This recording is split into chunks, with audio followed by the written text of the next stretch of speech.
बड़े भाई मित्र आदरणीय वीरेंद्र सिंह जी राजावत साहब,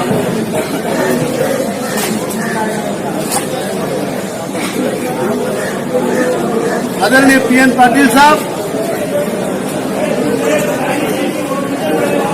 आदरणीय रणजीत सिंह जी, मैं सभी के नाम लेकर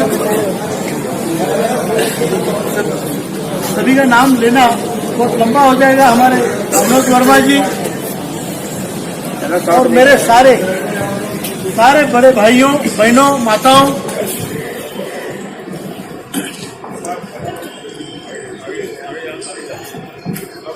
ये आपका जो आंदोलन है, ये आपकी जो लड़ाई है, ये पिछले 3 साल से लगातार बढ़ती जा रही है। आपको याद होगा कि पिछले 3 सालों से पहले हम में से कईयों को ये मालूम भी नहीं था कि हम पेंशन के हकदार हैं, और है तो कितने हैं। सभी लोग, हम लोग अपना जीवन कैसे मिल रहा था वैसे व्यतीत करने पर बाध्य, क्योंकि हमारा कोई संगठन नहीं था। जब से संगठन बना है, उसमें कई लोगों ने बहुत कड़ी मेहनत की। राजस्थान से हो, गुजरात से हो, मध्य प्रदेश से हो, उत्तराखंड से, यूपी से, सभी जगह से, दक्षिण भारत से और आजकल पूर्व भारत में बहुत बड़ा सफर कर रहा है। ये आपके आशीर्वाद है, ये आपकी लगन है, और इस उम्र में भी लड़ने की, अपने लिए नहीं, हम में से बदतर हालत में रहने वाले 65 लाख परिवारों का काम आप सब होंगे। मैं जानता हूं इसमें काफी कठिनाई है, कठिनाइयां हमने झेली है, आगे भी झेलना पड़ेगा, लेकिन छोड़ेंगे नहीं। मरते दम तक हम अपना हक के लिए लड़ते रहेंगे, और घर में सड़ते सड़ते मरने से अच्छा है रणभूमि में मरते लड़ते लड़ते अरे कमांडर साहब जिंदाबाद जिंदाबाद। भाइयों, हम तुम्हारे साथ हैं, हम तुम्हारे साथ हैं। हम लोग ये जानते हैं, आप बहुत बुजुर्ग लोग हैं, अनुभवी है, आप जानते हैं कि संगठन एक आदमी का नहीं होता, संगठन एक आदमी से चलता भी नहीं। हम सब अपने अपने किए हुए काम कर रहे हैं। मुझे आपने कुछ काम दिया, वो काम मैं कर रहा हूं, आपने खुद के लिए कुछ काम चुना, वो काम आप कर रहे हैं। इसलिए एक आदमी की बढ़ाई, कोई संगठन उससे आगे नहीं जाता, लेकिन ये व्यवस्था के लिए एक प्रकार से जिम्मेदारी बनती है। इसलिए मैं आपके साथ उस पद पे रह के काम कर रहा हूँ। इसमें मेरी कोई पर्सनल लालसा नहीं है, ना इससे कुछ मिलने वाला है मुझे, लेकिन हम जीतने वाले हैं, ये 100%। 7,500 और महंगाई भत्ता गिन के लेंगे, पाई गिन के, इसमें कोई शक नहीं। क्योंकि आप हिसाब कर लो, 541 रुपए, पहले 417, बाद में 541, अभी 1250 आपने हर महीने पेंशन फंड में डाले हैं, हर महीने। 35 साल 30 साल का हिसाब करो, आप आरडी का, रिकरिंग डिपॉजिट का हिसाब करो, आप जानोगे कि आपके 20 लाख से ज्यादा हर एक का पैसा सरकार के पास। हम कोई किसी की गिरबान पकड़ के लेंगे ऐसा दावा नहीं कर रहे, ये हमारा लॉजिकल हक है, क्योंकि उतना पैसा आपने जमा किया। आप एक और हिसाब करो, दूसरा हिसाब यह है कि प्रधानमंत्री श्रमयोगी मानधन योजना जो हमारे आदरणीय प्रधानमंत्री जी ने अभी डिक्लेयर की है, उसमें हिसाब यह है कि अगर 100 रुपया 30 साल वाला आदमी, 30 साल उम्र का आदमी अगर हर महीने 100 रुपया देगा, तो जब वो 60 साल का हो जाएगा तो उसको 3000 पेंशन मिलेगी। बराबर है? मतलब 100 रुपया 30 साल तक जमा करने के बाद 3000 रुपए मिलते हैं। तो हमने 541 जमा किए, हमें कितने मिलने चाहिए?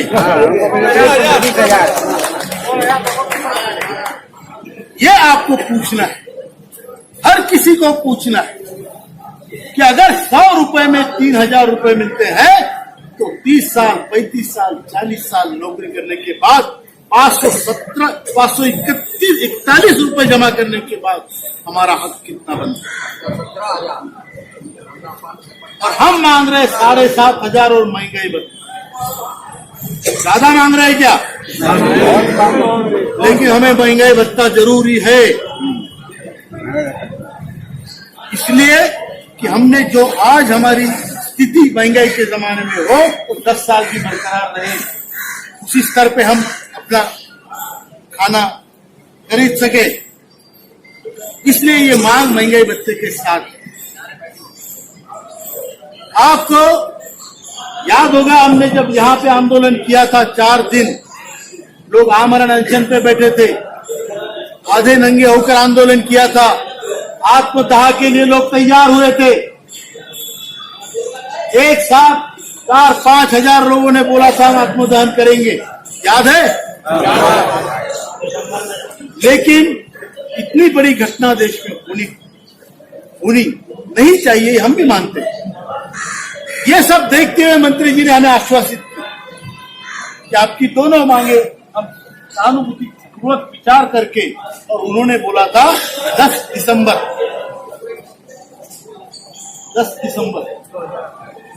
को हमको बोला था 15 तारीख तक 10 तारीख तक आपका काम करूंगा। हमने उनको बोला 15 तारीख तक करो, उन्होंने नहीं किया। कई लोग पूछते हैं कि आपने लिखित में लेना चाहिए।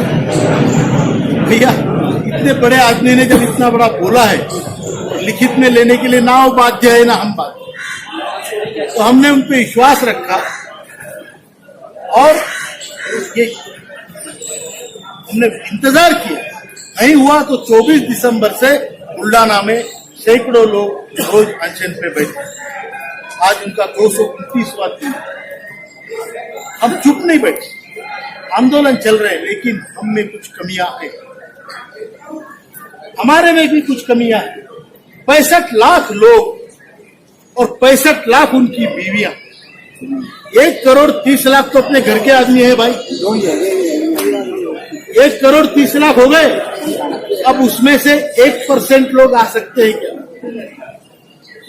1 करोड़ 30 लाख में से जिस दिन 1% आदमी जमा होंगे आपका काम हो जाए।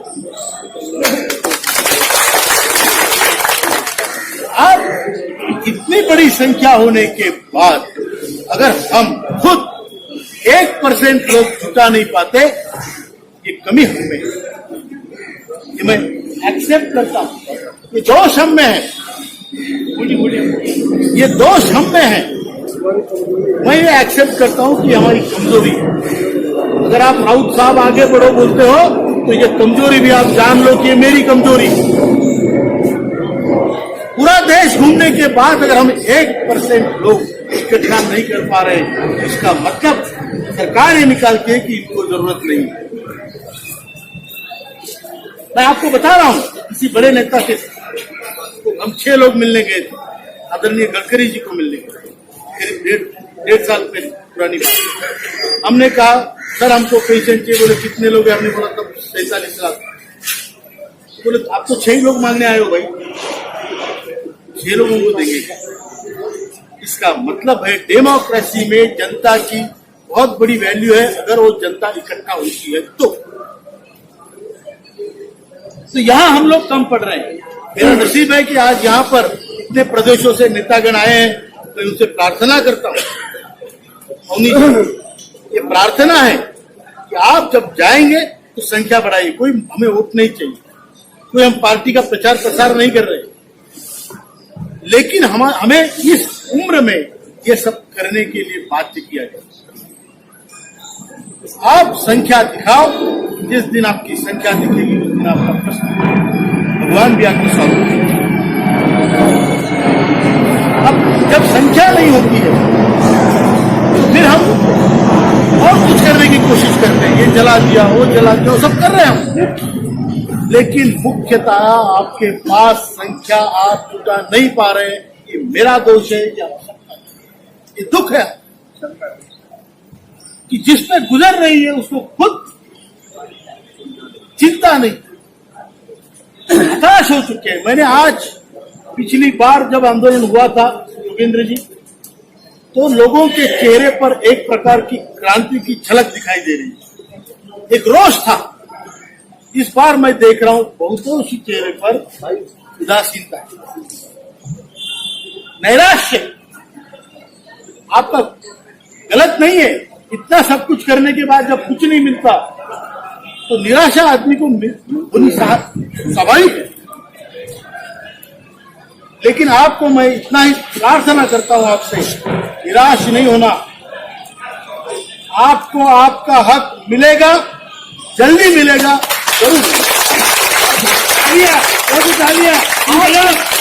आपके चेहरे पे चाहे क्रोध हो, अच्छी बात है, आशा हो, अच्छी बात है, घृणा हो, अच्छी बात है, निराशा ना हो।